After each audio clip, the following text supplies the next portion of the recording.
Welcome to our channel. Today we how to optimize travel rewards with Chase Sapphire, complete guide step by step clearly. To optimize travel rewards with your Chase Sapphire card, start by choosing the right version of the card. Decide between the Chase Sapphire Preferred and the Chase Sapphire Reserve based on your travel habits. Once you've chosen a card, apply for it through the Chase website or app. After approval, familiarize yourself with the card's benefits and rewards structure. Understand the points system. Both versions earn points for every dollar spent.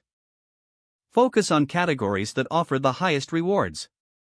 For the Chase Sapphire Preferred, dining and travel purchases earn 2x points.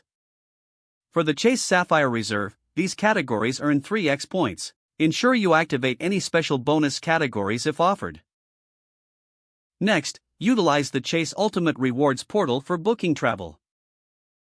Booking through this portal gives you extra value for your points. Consider transferring points to travel partners for potentially higher rewards. Chase has numerous airline and hotel partners. Check which partners align with your travel preferences and needs. Monitor promotions and limited time offers to maximize point earnings. Stack rewards by using your card for everyday purchases.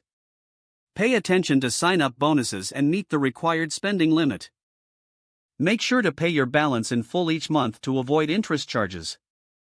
Review your points balance regularly to track your progress. Take advantage of travel insurance and purchase protection benefits offered by Chase. Use the card for travel expenses like hotel stays and car rentals. Keep an eye on subscription services that offer additional points. Consider using Chase's lifestyle rewards to round out your earning potential. Stay informed about annual fees and compare them against your rewards. Lastly, assess your travel patterns annually to optimize your strategy. If the page does not load, refresh the browser or try again in a private or incognito window. Make sure you are using the correct email address, then retype it carefully to avoid small typos. If your password is not accepted, use the reset option and create a new strong password you can remember. Don't forget to like this video and subscribe to our channel for more step-by-step tech guides.